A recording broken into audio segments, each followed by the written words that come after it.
ಶ್ರೀ ಹರಿವಾಯುಗುರುಭ್ಯೋ ನಮಃ. ಓಂ ವಂದೇ ವಿಷ್ಣುಂ ನಮಾಮಿ ಶ್ರಿಯಮಥ ಚ ಭುವಂ ಬ್ರಹ್ಮವಾಯೂ ಚ ವಂದೇ ಗಾಯತ್ರೀಂ ಭಾರತೀಂ ತಾಮಪಿ ಗರುಡಮನಂತಂ ಭಜೆ ರುದ್ರದೇವಂ ದೇವೀಂ ವಂದೇ ಸುಪರ್ಣೀಮಹಿಪತಿದಯಿತಾಂ ವಾರುಣೀಮಪ್ಯುಮಾಂ ತಾಂ ಇಂದ್ರಾದೀನ್ ಕಾಮಮುಖ್ಯಾನಪಿ ಸಕಲಸುರಾನ್ ತದ್ಗುರೂನ್ಮದ್ಗುರೂಂಶ್ಚ ಅಭ್ರಮಂ ಭಂಗರಹಿತಂ ಅಜಡಂ ವಿಮಲಂ ಸದಾ ಆನಂದತೀರ್ಥಮತುಲಂ ಭಜೆ ತಾಪತ್ರಯಾಪಹಂ.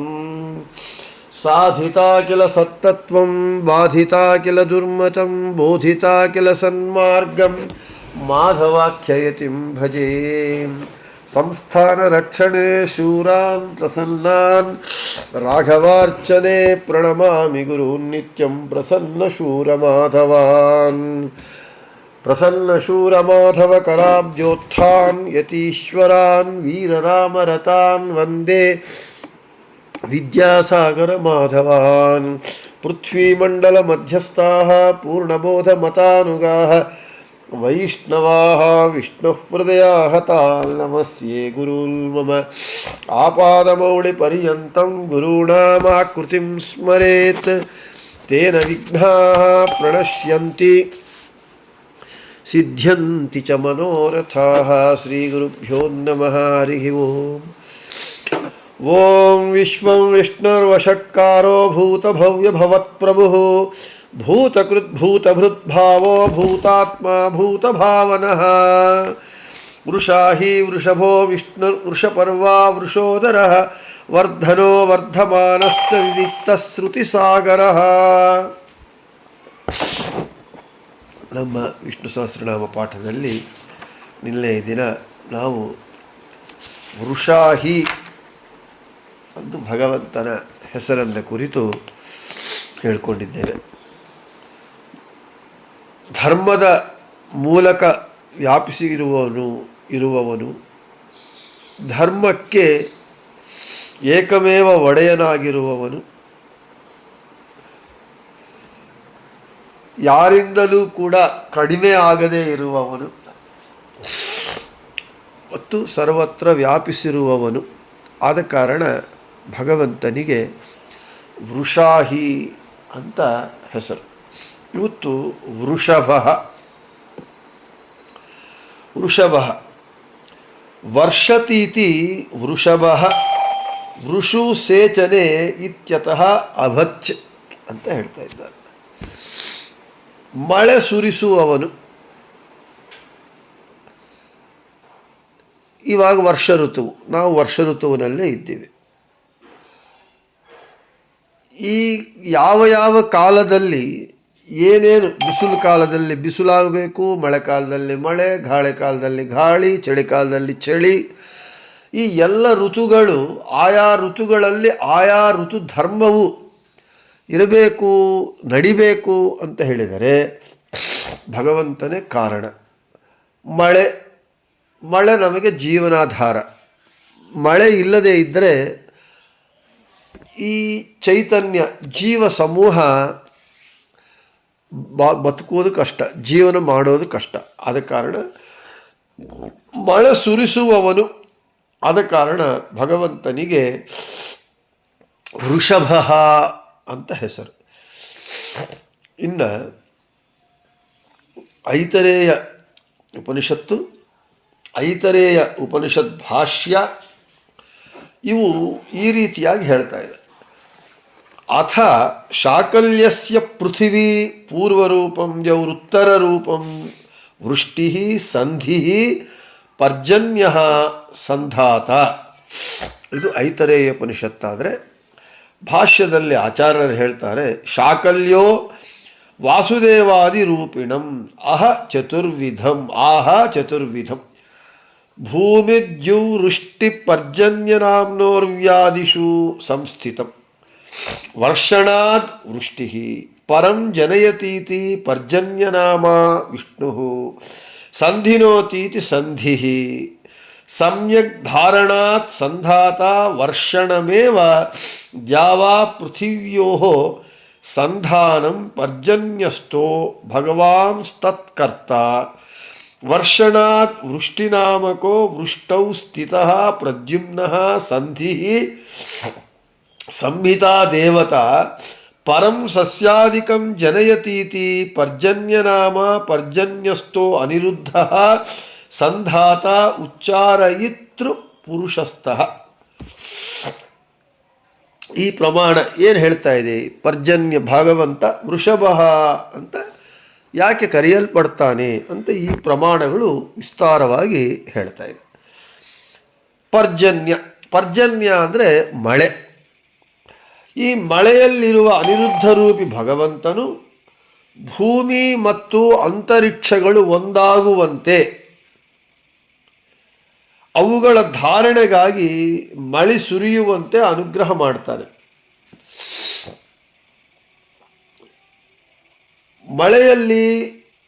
ಮಳೆಯನ್ನು ವೃಷ್ಟಿ ಅಂತ ಹೇಳ್ತಾರೆ. ಮಳೆಯಲ್ಲಿ ವೃಷ್ಟಿನಾಮಕನಾಗಿರುವಂತಹ ಪ್ರದ್ಯುಮ್ನ ರೂಪಿ ಭಗವಂತನು ಮಳೆ ಸುರಿಸುತ್ತಾನೆ ಎಂದು ಶಾಕಲ್ಯರು ಹೇಳ್ತಾರೆ ಅಂತ ಹೇಳ್ತಾ ಇದ್ದಾರೆ. ನಮಗೆ ಈ ಮಳೆಯಲ್ಲಿ ಅನಿರುದ್ಧ ರೂಪಿ ಭಗವಂತ ಮತ್ತು ವೃಷ್ಟಿನಾಮಕ ಪ್ರದ್ಯುಮ್ನ ರೂಪಿ ಭಗವಂತ ಮಳೆ ಸುರಿಸುವವರಾಗ್ತಾ ಇದ್ದಾರೆ. ಮಳೆಯಿಂದ ನಾವೆಲ್ಲರೂ ಜೀವನ ನಡೆಸ್ತಾ ಇದ್ದೀವಿ, ಜೀವನ ಉಳಿತಾ ಇದೆ.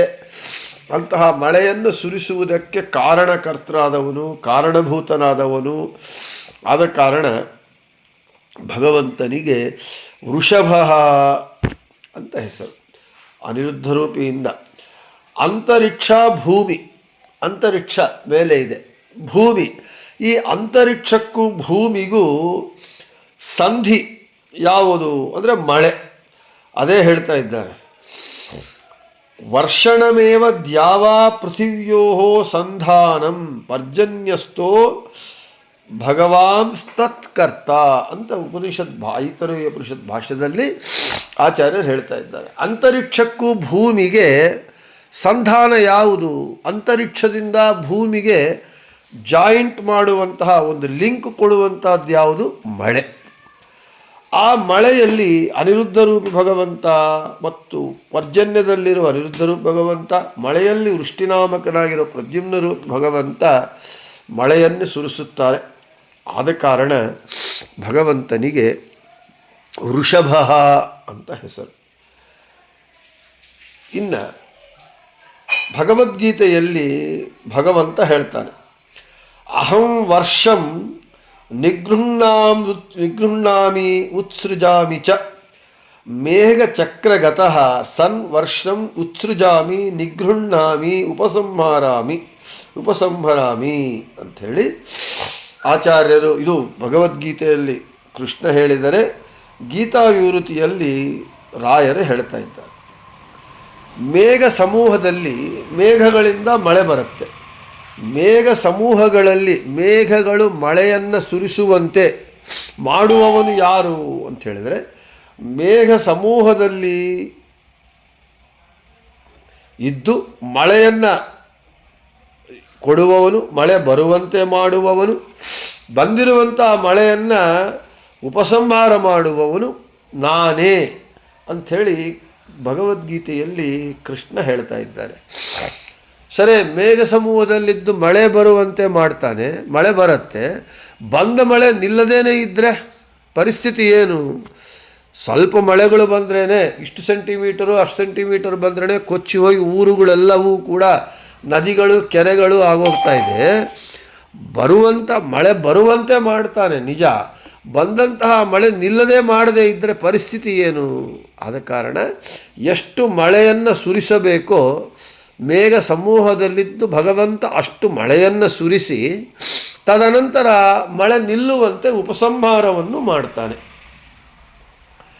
ಅಂತ ನಾನೇ ಮಾಡೋದು ಎರಡು ಕೆಲಸ. ಮಳೆ ಬರುವಂತೆ ಮಾಡುವವನು ನಾನೇ, ಮಳೆ ನಿಲ್ಲುವಂತೆ ಮಾಡುವವನು ನಾನೇ. ಮಳೆ ಬರುವಂತೆ ಮಾಡೋದು ಜೀವರಿಗಾಗಿ, ಜನಕ್ಕಾಗಿ, ಜನವು ಸುಖವಾಗಿರಬೇಕು, ಮಳೆ ಬಿದ್ದು ಸಸ್ಯಶ್ಯಾಮಲವಾಗಿ ಧಾನ್ಯಗಳು ಬೆಳೆದು. ಹಾಗೆ ಅತಿವೃಷ್ಟಿ ಆಗಬಾರದು. ಅತಿವೃಷ್ಟಿ ಆದರೆ ಏನಾಗತ್ತೆ? ಹೊರೆಗಳು ಬರುತ್ತೆ, ಫ್ಲಡ್ಸ್ ಬರುತ್ತೆ, ನಾಶವಾಗತ್ತೆ. ಆ ರೀತಿ ಬರದೇ ಇರುವುದಕ್ಕಾಗಿ ಆ ಮಳೆಯನ್ನು ನಾನು ನಿಲ್ಲಿಸುವವನು ನಾನೇ. ಆದ ಕಾರಣ ಭಗವಂತ ಗೀತಾದಲ್ಲಿ ಹೇಳ್ತಾನೆ, ಆದ ಕಾರಣ ಭಗವಂತನಿಗೆ ವೃಷಭ ಅಂತ ಹೆಸರು. ಇನ್ನು ಹೀಗೆ ಭಗವಂತ ಮಳೆಯನ್ನು ಬರಿಸುತ್ತಾನೆ. ಆದ ಕಾರಣ ಅಗ್ನಿನಾಮಕ ಭಗವಂತನನ್ನು ವೃಷಭ ಎಂದು ಕರೀತಾರೆ ಅಂತ ಋಗ್ವೇದ ನಮಗೆ ಹೇಳ್ತಾ ಇದೆ. ಆ ವಿಷಯವನ್ನು ಹೇಳ್ತಾರೆ. ತ್ವಮಗ್ನೇ ವೃಷಭ. ಋಗ್ಭಾಷ್ಯ ಟೀಕಾದಲ್ಲಿ ಹೇ ಅಗ್ನೇ ತ್ವಂ ವೃಷಭೋ ವರ್ಷಣಸ್ಯ ಕರ್ತ ಋಗ್ವೇದ ಹೇಳ್ತಾ ಇದೆ. ಅಗ್ನಿನಾಮಕ ಭಗವಂತನು ಹೀಗೆ ಮಳೆ ಬರಿಸುತ್ತಾನಾದ ಕಾರಣ ಭಗವಂತನನ್ನು ವೃಷಭ ಎಂದು ಕರೀತಾರೆ. ಏನು ಅಗ್ನಿ ಅಂದರೂ ಭಗವಂತ ಹೇಳ್ತೀರಿ, ಇಂದ್ರ ಅಂದರೂ ಭಗವಂತ ಹೇಳ್ತೀರಿ, ಉಪೇಂದ್ರ ಅಂದರೂ ಭಗವಂತನೆಂದೇ ಹೇಳ್ತೀರಿ. ಅಂದರೆ ಭಗವಂತ ಸರ್ವಶಬ್ದವಾಚ್ಯ. ಅಗ್ನಿ, ಇಂದ್ರ, ಸೂರ್ಯ, ಚಂದ್ರ ಈ ಹೆಸರುಗಳೆಲ್ಲ ಯಾರದು ಅಂದರೆ ನಮಗೆ ಚಂದ್ರ ಅಂದರೆ ಚಂದ್ರ, ಸೂರ್ಯ ಅಂದರೆ ಸೂರ್ಯ ಅಂತ ನಾವು ಅಂದ್ಕೊಂಡಿದ್ದೇವೆ. ಆದರೆ ಪರಮ ಮುಖ್ಯ ವೃತ್ತಿಯಿಂದ ಭಗವಂತ ಸರ್ವಶಬ್ದವಾಚ್ಯ. ನಾನು ಎಷ್ಟೋ ಬಾರಿ ಹೇಳಿದಂತೆ ಬ್ರಹ್ಮಸೂತ್ರಗಳಲ್ಲಿ, ಬ್ರಹ್ಮಮೀಮಾಂಸಾ ಶಾಸ್ತ್ರವಾದ ಬ್ರಹ್ಮಸೂತ್ರಗಳಲ್ಲಿ ಮೊದಲನೇ ಅಧ್ಯಾಯ ಸಮನ್ವಯಾಧ್ಯಾಯ. ಭಗವಂತ ಸರ್ವಶಬ್ದವಾಚ್ಯನಾಗಿದ್ದಾನೆ. ಎಲ್ಲ ಶಬ್ದಗಳು ಪರಮ ಮುಖ್ಯ ವೃತ್ತಿಯಿಂದ ಭಗವಂತನನ್ನೇ ತಿಳಿಸಿಕೊಡತ್ತೆ, ಅಮುಖ್ಯ ವೃತ್ತಿಯಿಂದ ತಿಳಿಸಿಕೊಡತ್ತೆ. ಇವಾಗ ನಾನು ಸಮೀರ ಅಂತ ಹೆಸರು ಇಟ್ಕೊಂಡಿದ್ದೇನೆ, ಸಮೀರಾಚಾರ ಅಂತೇಳಿ. ಸಮೀರಾಚಾರ ಅಂದರೆ ನಾನ ಅಲ್ಲ, ವಾಯುದೇವರು. ವಾಯುದೇವರ ಅಂದರೆ ಅಲ್ಲ, ಭಗವಂತ. ಪರಮ ಮುಖ್ಯ ವೃತ್ತಿಯಿಂದ ಭಗವಂತ, ಆಮೇಲೆ ಮುಖ್ಯ ವೃತ್ತಿಯಿಂದ ವಾಯುದೇವರು. ಎಲ್ಲ ಆಗೋದ್ಮೇಲೆ ಯಾವುದೋ ಗೌಣ ವೃತ್ತಿಯಿಂದ ಸಮೀರ ಅಂತೇಳಿದ್ರೆ ಈವಾಗ ಈ ಕಾಲದಲ್ಲಿ ಸಮೀರಾಚಾರ ಅಂದರೆ ಇಂಥವನು. ಇಂಥ ಸಮೀರಾಚಾರಗಳು ಬೇಕಾದಷ್ಟು ಜನ ಇದ್ದಾರೆ. ನನ್ನ ಹೆಸರು ಬೇಕಾದಷ್ಟು ಜನ ಇಟ್ಕೊಂಡಿದ್ದಾರೆ. ಆದ ಕಾರಣ ಹೆಸರಿಟ್ಕೊಂಡಷ್ಟು ಮಾತ್ರದಿಂದ ನಾವು ಅವರಾಗುವುದಿಲ್ಲ. ನಮ್ಮದೆಲ್ಲ ಸಂಕೇತ ನಾಮಗಳು ಅಷ್ಟೇ. ನಮಗೆ ಒಂದು ರಿಕಗ್ನಿಷನ್ ಬೇಕಾದ ಕಾರಣ ನಾವು ದೇವರ ಹೆಸರುಗಳು ಇಟ್ಕೊಳ್ತಾ ಇದ್ದೇವೆ. ಯಾಕೆ ಇಡ್ತಾರೆ? ಅಷ್ಟು ದೇವರಷ್ಟು ಆಗದೇ ಇದ್ದರೂ ಅವನು ಆ ಸ್ವಲ್ಪ ಆದರೂ ಒಳ್ಳೆಯವನಾಗಿರಲಿ, ಒಳ್ಳೆಯ ಗುಣಗಳು ಬರಲಿ ಅಂತ ನಮ್ಮ ತಂದೆ ತಾಯಿ ನಮಗೆ ಒಳ್ಳೆಯ ಹೆಸರುಗಳು ಇಡ್ತಾರೆ. ಯಾರು ರಾವಣಾಸುರ ರಾವ್, ದುರ್ಯೋಧನ ರಾವ್, ಹಿರಣ್ಯಕಶಿಪುರಾವ್ ಅಂತ ಯಾರು ಇಡಲ್ಲ. ಯಾಕೆ? ಅವರು ಕೆಟ್ಟವರು. ದೇವರ ಹೆಸರುಗಳಿಡ್ತಾರೆ ಒಳ್ಳೆಯವನಾಗಿರಲಿ ಅಂತ. ಎರಡನೇದು, ಆ ನೆಪದಿಂದಾದರೂ ಮಗನನ್ನು ನಾರಾಯಣ, ಗೋವಿಂದ, ಆಂಜನೇಯ, ಹನುಮ, ಮಾರುತಿ ಅಂತ ಕರೆಯೋದ ಮೂಲಕ ದೇವತೆಗಳ ಸ್ಮರಣೆ ಆಗತ್ತೆ ಎಂಬ ಪುಣ್ಯ ಇದರಿಂದ ಕೂಡ ನಮಗೆ ಹೆಸರುಗಳು ಇಡ್ತಾರೆ. ಆದ ಕಾರಣ ಅಗ್ನಿ, ಚಂದ್ರ, ಸೂರ್ಯ ಇವಂದರೆ ಎಲ್ಲವೂ ಕೂಡ ಪರಮ ಮುಖ್ಯ ವೃತ್ತಿಯಿಂದ ಭಗವಂತನನ್ನೇ ತಿಳಿಸತ್ತೆ. ಅದಕ್ಕೆ ಪ್ರಾತಃ ಸಂಕಲ್ಪ ಗದ್ಯದಲ್ಲಿ ರಾಯರು ಹೇಳ್ತಾರೆ, ಲೌಕಿಕ ವೈದಿಕ ಭೇದ ಭಿನ್ನ ವರ್ಣಾತ್ಮಕ ಧ್ವನ್ಯಾತ್ಮಕ ಅಶೇಷ ಶಬ್ದಾರ್ಥ ಋಗಾದಿ ಸರ್ವವೇದಾರ್ಥ ವಿಷ್ಣು ಮಂತ್ರಾರ್ಥ ಗಾಯತ್ರಿ ಮಂತ್ರಿ ಅರ್ಥ ಎಲ್ಲವೂ ಭಗವಂತನನ್ನೇ ತಿಳಿಸಿಕೊಡತ್ತೆ. ಕೊನೆಗೆ ಲೌಕಿಕ ವರ್ಣಗಳು, ವೈದಿಕ ವರ್ಣಗಳು, ಕೊನೆಗೆ ನಮ್ಮ ಛಾವಣಿಯಲ್ಲಿ ಹಲ್ಲಿ ಮಾಡುವ ಲಚುಗುಟ್ಟುವ ಶಬ್ದಗಳು, ನದಿಯ ಸಮುದ್ರದಲ್ಲಿ ಅಲೆಗಳ ಘೋಷೆ ಎಲ್ಲವೂ ಕೂಡ ಸಮುದ್ರನೇ ತಿಳಿಸಿಕೊಡುತ್ತೆ, ಭಗವಂತನನ್ನು ತಿಳಿಸಿಕೊಡುತ್ತೆ. ಆದ ಕಾರಣ ಪರಮ ಮುಖ್ಯ ವೃತ್ತಿಯಿಂದ ಎಲ್ಲ ಶಬ್ದಗಳು ಭಗವಂತನಲ್ಲೇ ಕೂಡತ್ತೆ. ಆದ ಕಾರಣ ಅಗ್ನಿನಾಮಕನಾದ ಭಗವಂತನು ಹೀಗೆ ಮಳೆ ಸುರಿಸುವುದರಿಂದ ಭಗವಂತನು ವೃಷಭ ಎಂದು ಕರೆಯಲ್ಪಡ್ತಾ ಇದ್ದಾನೆ ಅಂತ ಹೇಳ್ತಾ, ಇನ್ನು ವರ್ಷತಿ ಭಕ್ತಾಭೀಷ್ಟಾನಿ ಇತಿ ವೃಷಭ. ಭಕ್ತರ ಅಭೀಷ್ಟಗಳನ್ನು ವರ್ಷಿಸುತ್ತಾನೆ. ಅಂದರೆ ಭಕ್ತರು ಏನು ಕೇಳಿದರೆ ಅವುಗಳನ್ನೆಲ್ಲ ಕೊಡುವವನು, ಭಕ್ತರ ಅಭೀಷ್ಟಗಳನ್ನು ನೆರವೇರಿಸುವವನು. ಆದ ಕಾರಣ ಭಗವಂತನಿಗೆ ವೃಷಭ ಅಂತ ಹೆಸರು. ನಾವು ಯಾರನ್ನು ಬೇಡಬೇಕು? ಭಗವಂತನನ್ನೇ ಬಿಟ್ಟು ಭಗವಂತನನ್ನೇ ಬೇಡಬೇಕು. ಇನ್ನು ಯಾರನ್ನು ಬೇಡಿದರೂ ಯಾರೂ ನಮಗೆ ಏನೂ ಮಾಡುವುದಿಲ್ಲ. ಬೇಡಿದರೆ ಎನ್ನೊಡೆಯನ ಬೇಡುವೆ. ಆದ ಕಾರಣ ತನ್ನ ಭಕ್ತರು ಯಾರು ಅನ್ಯಥಾ ಶರಣಂ ನಾಸ್ತಿ ತ್ವಮೇವ ಶರಣಂ ಮಮ ಅಂತ ಹೇಳಿ ಭಕ್ತರು ತನ್ನನ್ನು ಆಶ್ರಯ ಹೊಂದುತ್ತಾರೋ, ತನ್ನನ್ನು ಮೊರೆ ಹೊಕ್ಕುತ್ತಾರೋ ಅವರ ಅಭೀಷ್ಟಗಳನ್ನು ವರ್ಷಿಸುತ್ತಾನಂತೆ. ಭಗವಂತ ವರ್ಷಿಸ್ತಾನೆ. ಆದರೆ ಭಗವದ್ಭಕ್ತರಾದ ಶ್ರೀಪಾದರಾಜರು, ವ್ಯಾಸರಾಜರು, ವಾದಿರಾಜರು, ರಾಯರು ಇಂತಹ ಮಹಾನುಭಾವರೇ ತಮ್ಮ ಭಕ್ತರ ಅಭೀಷ್ಟಗಳನ್ನು ವರ್ಷಿಸುತ್ತಾರೆ. ಅಂದಮೇಲೆ ಇನ್ನು ಭಗವಂತ ವರ್ಷಿಸುವುದರಲ್ಲಿ ಏನು ಆಶ್ಚರ್ಯ? ಕಾಲೇ ಫಲತಿ ಸುರದ್ರುಹು ಚಿಂತಾಮಣಿರಪಿ ಯಾಚನೆ ದಾತ ವರ್ಷತಿ ಸಕಲಮಭೀಷ್ಟಂ ದರ್ಶನ ಮಾತ್ರಾತ್ ಶ್ರೀಪಾದರಾಣ್ಮುನಿ. ಕಾಲೇ ಫಲತಿ ಸುರದ್ರುಹು, ಕಾಲದಲ್ಲಿ ದೇವಲೋಕದಲ್ಲಿರುವ ವೃಕ್ಷ ಕಲ್ಪವೃಕ್ಷ ಕೊಡುತ್ತೆ. ಚಿಂತಾಮಣಿರಪಿ ಯಾಚನೆ ದಾತ, ಚಿಂತಾಮಣಿ ಕೇಳಿದರೆ ಕೊಡುತ್ತೆ. ಆದರೆ ನಮ್ಮ ಶ್ರೀಪಾದರಾಜ ಮುನಿಗಳು ವರ್ಷತಿ ಸಕಲಮಭೀಷ್ಟಂ ದರ್ಶನ ಮಾತ್ರಾತ್, ಶ್ರೀಪಾದರಾಜರ ದರ್ಶನ ಮಾತ್ರದಿಂದಲೇ ವರ್ಷಿಸುತ್ತಾರೆ ಭಕ್ತರ ಅಭೀಷ್ಟಗಳನ್ನು. ವ್ಯಾಸರಾಜರಂತೂ ಅರ್ಥಿಕಲ್ಪಿತ ಕಲ್ಪೋಯಂ ಪ್ರತ್ಯರ್ಥಿ ಗಜಕೇಸರಿ. ಅರ್ಥಿಕಲ್ಪಿತ ಕಲ್ಪೋಯಂ, ಯಾರು ಕೇಳ್ತಾರೋ ಅವರಿಗೆ ಕಲ್ಪವೃಕ್ಷದಂತೆ ಕೇಳಿದ್ದು ಕೊಡ್ತಾರೆ. ಇನ್ನು ರಾಯರಂತೂ ಭಜತಾಂ ಕಲ್ಪವೃಕ್ಷಾಯ ನಮತಾಂ ಕಾಮಧೇನವೇ. ಭಗವದ್ಭಕ್ತರೇ ಈ ರೀತಿಯಾಗಿ ತಮ್ಮ ಭಕ್ತರ ಮೇಲೆ ಅವರ ಅಭೀಷ್ಟಗಳನ್ನು ವರ್ಷಿಸುವಾಗ ಈ ಭಗವದ್ಭಕ್ತರ ಒಡೆಯನಾದಂತಹ ಭಗವದ್ಭಕ್ತರ ಭಗವಂತನಾದಂತಹ ಭಗವಂತ ಭಕ್ತರ ಅಭೀಷ್ಟಗಳನ್ನು ವರ್ಷಿಸುವುದಲ್ಲೇ ಏನು ಆಶ್ಚರ್ಯ. ಹಾಗೆ ಭಕ್ತರ ಅಭೀಷ್ಟಗಳನ್ನು ವರ್ಷಿಸುತ್ತಾನೆ. ಆದ ಕಾರಣ ಭಗವಂತನಿಗೆ ವೃಷಭ ಅಂತ ಹೆಸರು. ಇನ್ನು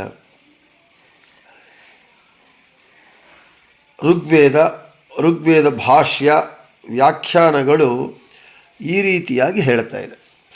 ಚತ್ವಾರಿ ಶೃಂಗಾತ್ರಯೋ ಅಸ್ಯ ಪಾದಾದ್ವೇ ಶೀರ್ಷೆ ಸಪ್ತಹಸ್ತಾಸೋ ಅಸ್ಯ ತ್ರಿದಾಬದ್ಧೋ ವೃಷಭೋ ರೋರವೀತಿ ಮಹೋ ದೇವೋ ಮರ್ತ್ಯಾನ್ ಆವಿವೇಶ ಅಂತ ಋಗ್ವೇದ ಹೇಳ್ತಾ ಇದೆ. ಅದಕ್ಕೆ ಆಚಾರ್ಯರು ಋಗ್ಭಾಷ್ಯದಲ್ಲಿ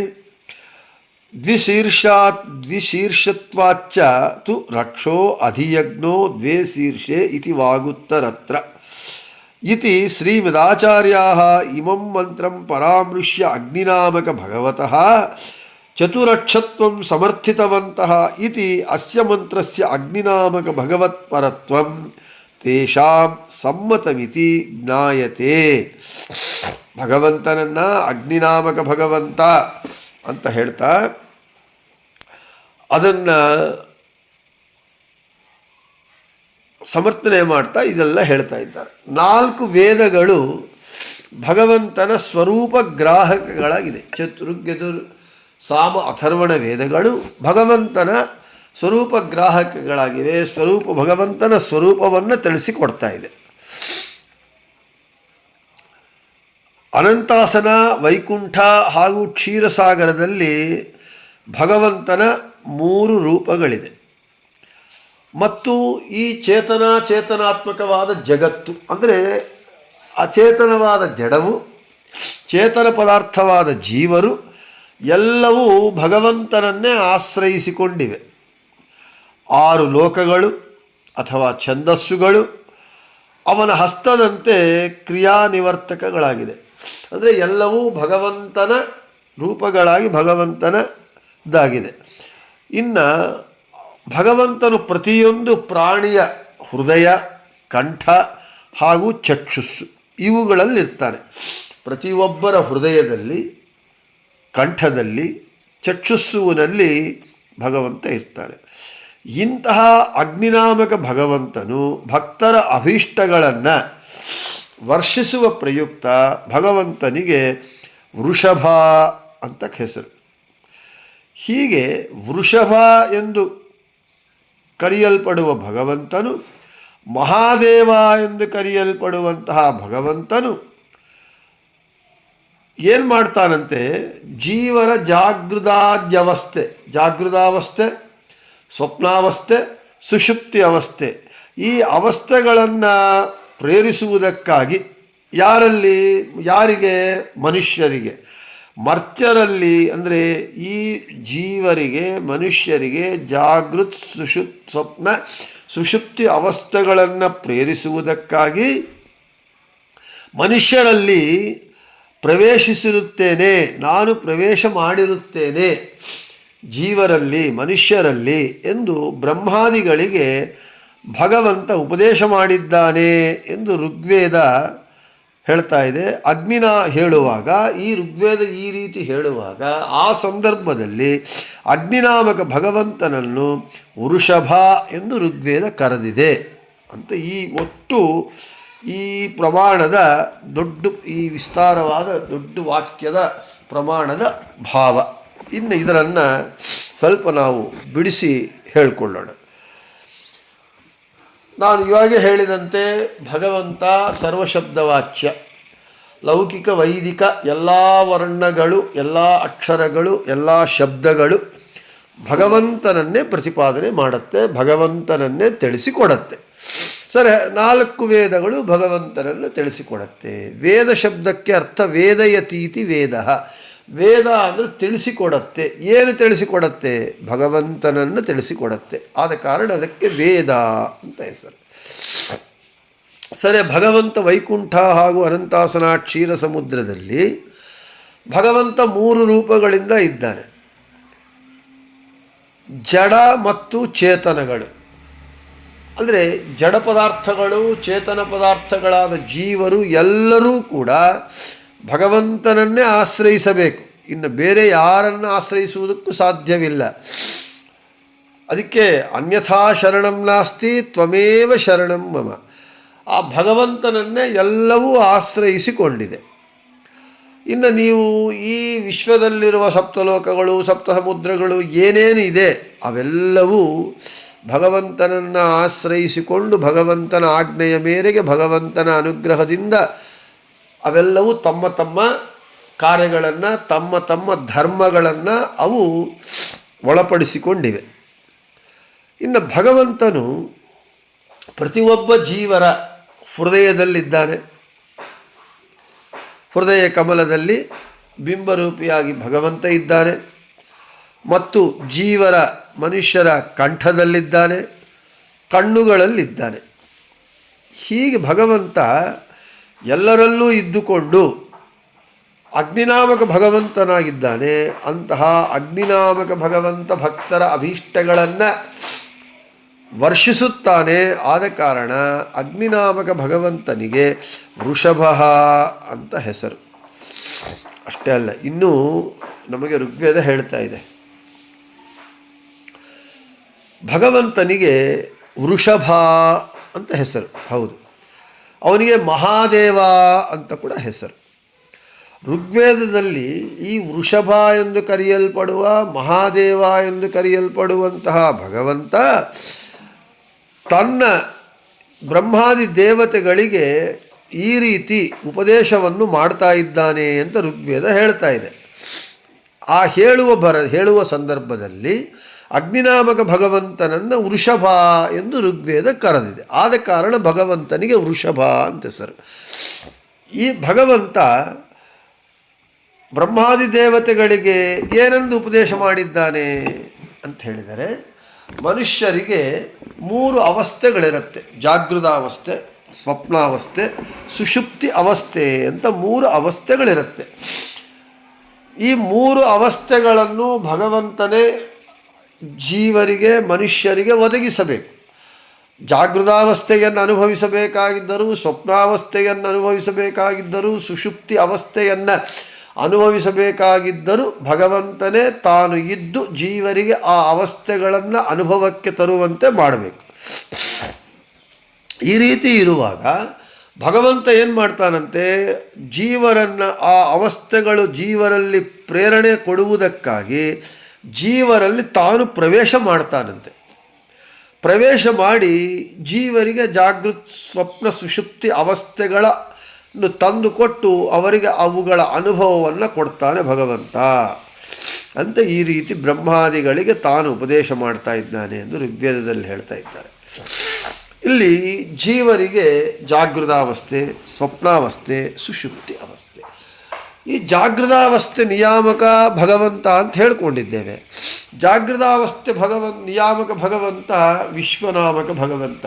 ನಮ್ಮ ವಿಷ್ಣು ಸಹಸ್ರ ವಿಶ್ವಂ ವಿಷ್ಣುರ್ ವಷಟ್ಕಾರೋ ಅಂತ ಯಾವ ವಿಶ್ವ ಶಬ್ದದಿಂದ ವಿಷ್ಣು ಸಹಸ್ರನಾಮ ಪ್ರಾರಂಭವಾಗ್ತಾ ಆಗಿದೆಯೋ ಅಂತಹ ವಿಶ್ವನಾಮಕ ಭಗವಂತ ಎಲ್ಲರ ಜೀವರ ಬಲಗಣ್ಣಿನ ತುದಿಯಲ್ಲಿ ಇದ್ದು ಜೀವರು ಜಾಗೃತಾವಸ್ಥೆಯಲ್ಲಿ ಅವರ ಕಾರ್ಯಗಳನ್ನು ಅವರು ಮಾಡುವಂತೆ ಮಾಡ್ತಾನೆ. ಜೀವರು ಜಾಗೃತರಾಗಿ ಇರುವಂತೆ ಮಾಡಿ ಜೀವರಿಂದ ಆ ಜಾಗೃತಾವಸ್ಥೆಯಲ್ಲಿ ಅವರು ಮಾಡುವ ಕೆಲಸಗಳನ್ನೆಲ್ಲ ತಾನು ಬಿಂಬರೂಪನಾಗಿ ಮಾಡಿಸುತ್ತಾನೆ. ಜಾಗೃತಾವಸ್ಥೆ ಪ್ರೇರಕ, ಬಲಗಣ್ಣಿನ ತುದಿಯಲ್ಲಿ ವಿಶ್ವನಾಮಕನಾಗಿರ್ತಾನೆ. ಅದೇ ಭಗವಂತ ಜೀವರು ಸ್ವಪ್ನವನ್ನು ಪಡುವಾಗ ಸ್ವಪ್ನಾವಸ್ಥೆಯಲ್ಲಿ ಅದೇ ಭಗವಂತ ವಿಶ್ವನಾಮಕ ಭಗವಂತ ಜೀವರ ಕಂಠ ಪ್ರದೇಶಕ್ಕೆ ಬರ್ತಾನೆ. ಅಲ್ಲಿ ಬಂದು ತೈಜಸನಾಮಕನಾಗ್ತಾನೆ. ತೈಜಸನಾಮಕನಾಗಿ ಅದೇ ವಿಶ್ವನಾಮಕ ಭಗವಂತ ಸ್ವಪ್ನಾವಸ್ಥೆಯಲ್ಲಿ ಕಂಠದಲ್ಲಿ ಬಂದು ಇದ್ದು ಸ್ವಪ್ನಗಳು ಜೀವನು ಪಡುವಂತೆ ಮಾಡ್ತಾನೆ. ಆಮೇಲೆ ಅದೇ ತೈಜಸನಾಮಕ ಭಗವಂತ ಜೀವರು ಗಾಢ ನಿದ್ರೆ, ಅದೇ ಸುಷುಪ್ತಿ ಅವಸ್ಥೆ, ಅನ್ಡಿಸ್ಟರ್ಬ್ಡ್ ಸೌಂಡ್ ಸ್ಲೀಪ್. ಆವಾಗ ಅದೇ ತೈಜಸನಾಮಕ ಭಗವಂತ ಜೀವರ ಹೃದಯದಲ್ಲಿ ಬಂದು ಪ್ರಾಜ್ಞನಾಮಕನಾಗಿ ಜೀವರಿಗೆ ಗಾಢವಾದ ನಿದ್ರೆಯನ್ನು ಕೊಡ್ತಾನೆ. ಇದು ನಾವು ಜಾಗೃತ ಸ್ವಪ್ನ ಸುಷುಪ್ತಿ ಅವಸ್ಥೆಗಳಲ್ಲಿ ನಮ್ಮ ಕ್ರಿಯೆಗಳನ್ನು, ನಮ್ಮ ಕಾರ್ಯಗಳನ್ನು ಭಗವಂತ ಪ್ರೇರಣೆ ಮಾಡಿ ಅವುಗಳನ್ನು ಮಾಡುವಂತೆ ಮಾಡಿ ಅವುಗಳ ಅನುಭವವನ್ನು ನಮಗೆ ಕೊಡುವವನಾಗ್ತಾ ಇದ್ದಾನೆ. ಆದ ಕಾರಣ ಈ ಸಂದರ್ಭದಲ್ಲಿ ಭಗವಂತನನ್ನು ವೃಷಭ ಅಂತ ಋಗ್ವೇದ ಹೇಳಿದೆ ಅಂತ ಹೇಳ್ತಾ ಇದ್ದಾರೆ. ಇಲ್ಲಿ ತತ್ವ ಮತ್ತು ನಮ್ಮ ಮಧ್ವ ಸಿದ್ಧಾಂತವೇ ಬರುತ್ತೆ.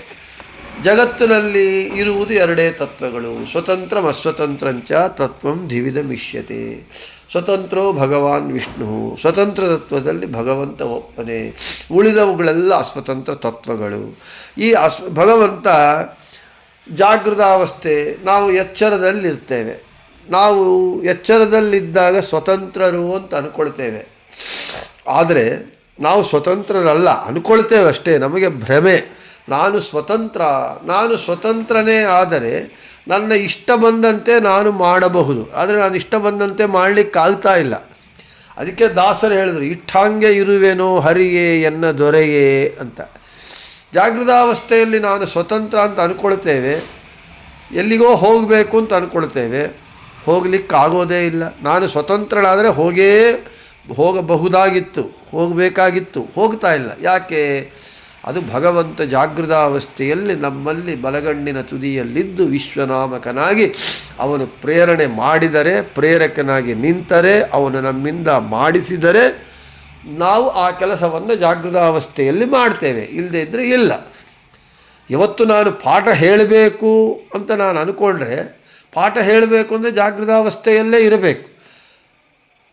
ಹೇಳಬೇಕು ಅಂತಂದರೆ ನಾನು ಸ್ವತಂತ್ರನಲ್ಲ. ಇವತ್ತು ಹೇಳಬೇಕು ಅಂತ ಪಾಠಕ್ಕೆ ಕೂಡ್ತೇನೆ, ಪಾಠ ಹೇಳಲಿಕ್ಕಾಗುವುದಿಲ್ಲ. ಏನೋ ತೊಂದರೆ ಬರುತ್ತೆ, ಪಾಠ ಇಲ್ಲ ಅಂತ ಮೆಸೇಜ್ ಹಾಕ್ತೇನೆ. ನೀವು ಪಾಠ ಕೇಳ್ತೀನಿ ಅಂತ ನೀವು ಅಂದ್ಕೊತೀರಿ, ಆದರೆ ನೀವು ಸ್ವತಂತ್ರರೇ ಆಗಿದ್ದಿದ್ದರೆ ಕೇಳ್ತಾ ಇದ್ರಿ. ಆದರೆ ಸ್ವತಂತ್ರರಲ್ಲ. ಪಾಠಕ್ಕೆ 8:15 ಜಾಯಿನ್ ಆಗಬೇಕು ಅಂತ ಬರ್ತೀರಿ, ಯಾವುದೋ ಬೇರೆ ಫೋನ್ ಬರುತ್ತೆ, ಏನೋ ವಿಷಯ ಬರುತ್ತೆ, ಪಾಠಕ್ಕೆ ಜಾಯಿನ್ ಆಗಲ್ಲ. ಆದ ಕಾರಣ ಜೀವರ ಜಾಗೃತಾವಸ್ಥೆಯನ್ನು ಅಂದರೆ ಪ್ರತಿಯೊಂದು ಅವಸ್ಥೆಯಲ್ಲಿ, ಪ್ರತಿಯೊಂದು ಹಂತದಲ್ಲಿ, ಪ್ರತಿಯೊಂದು ಸ್ಥಿತಿಯಲ್ಲಿ ಜೀವನು ಅಸ್ವತಂತ್ರ, ಭಗವಂತನೇ ಸ್ವತಂತ್ರ ಅಂತ ಈ ತತ್ವವನ್ನು ನಮಗೆ ಕ್ಷಣಕ್ಕೂ ಭಗವಂತ ತಿಳಿಸಿಕೊಡ್ತಾ ಇರ್ತಾನೆ. ಆದ ಕಾರಣ ಜಾಗೃತಾವಸ್ಥೆ ಪ್ರೇರಕ, ನಿಯಾಮಕ, ವಿಶ್ವನಾಮಕ ಭಗವಂತ.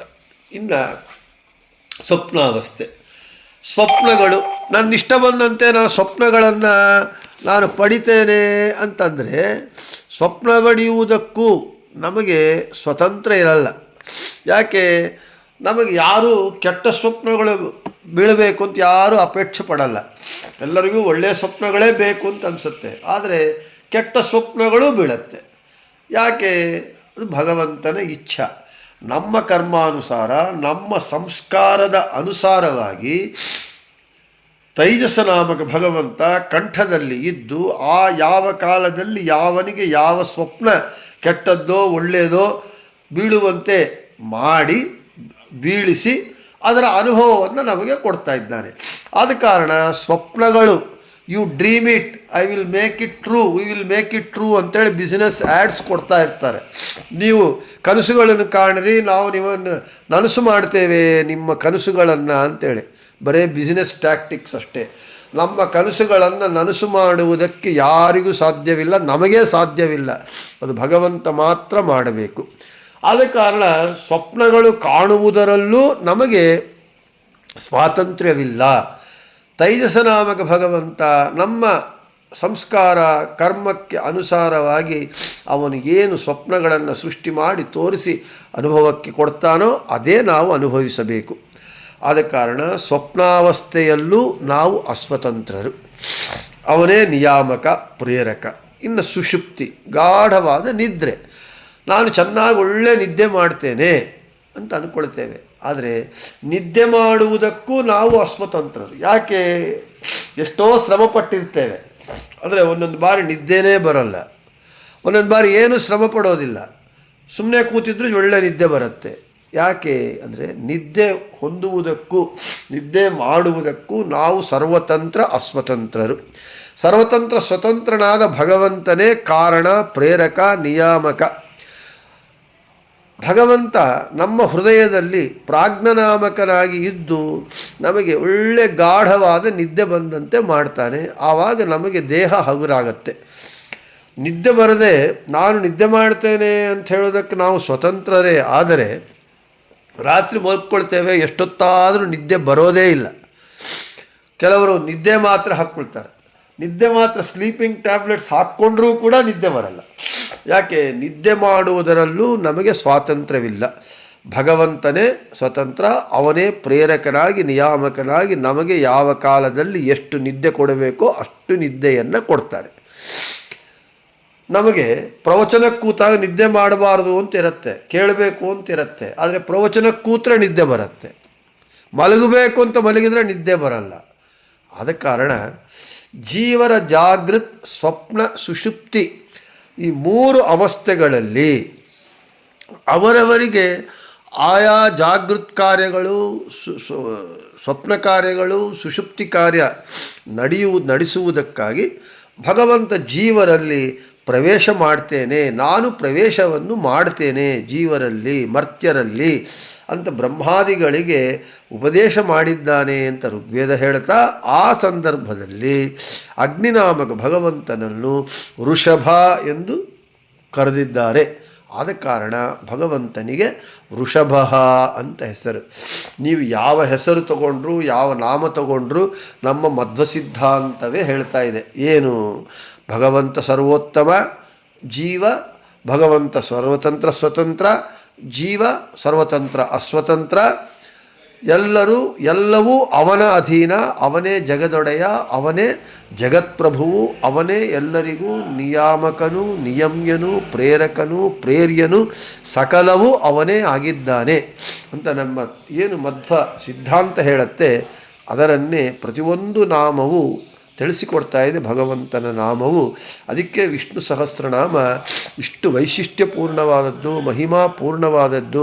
ಒಂದೊಂದು ನಾಮವನ್ನು ಹೇಳಿದಾಗ ಒಂದೊಂದು ನಾಮಕ್ಕೆ ಇಷ್ಟಿಷ್ಟು ಅರ್ಥಗಳು ನಾವು ತಿಳ್ಕೊಂಡಿದ್ದರೂ, ಒಂದು ಅರ್ಥವಾದರೂ ಒಂದು ನಾಮವನ್ನು ಹೇಳುವಾಗ ನಮ್ಮ ಸ್ಫುರ್ತಿಗೆ ಜ್ಞಾಪಕಕ್ಕೆ ಬಂದರೆ ನಾವು ವಿಷ್ಣು ಸಹಸ್ರನಾಮ ಪಾಠ ಕೇಳಿದ್ದಕ್ಕೂ ಪಾರಾಯಣ ಮಾಡಿದ್ದಕ್ಕೂ ಎಲ್ಲದಕ್ಕೂ ಫಲ ಅಂತ ಹೇಳ್ತಾ, ಇನ್ನು ಅನೇಕ ಎತ್ತುಗಳಲ್ಲಿ ವೃಷಭ ರೂಪದಿಂದ ಇರ್ತಾನೆ ಅಂತ ಮೊದಲಾದ ವಿಷಯಗಳನ್ನೆಲ್ಲ ನಾಳೆ ಹೇಳ್ಕೊಳ್ಳೋಣ ಅಂತ ಹೇಳ್ತಾ, ಶ್ರೀಕೃಷ್ಣಾರ್ಪಣಮಸ್ತು, ಮಧ್ವೇಶಾರ್ಪಣಮಸ್ತು. ಎಲ್ಲರಿಗೂ ಶುಭಮಸ್ತು.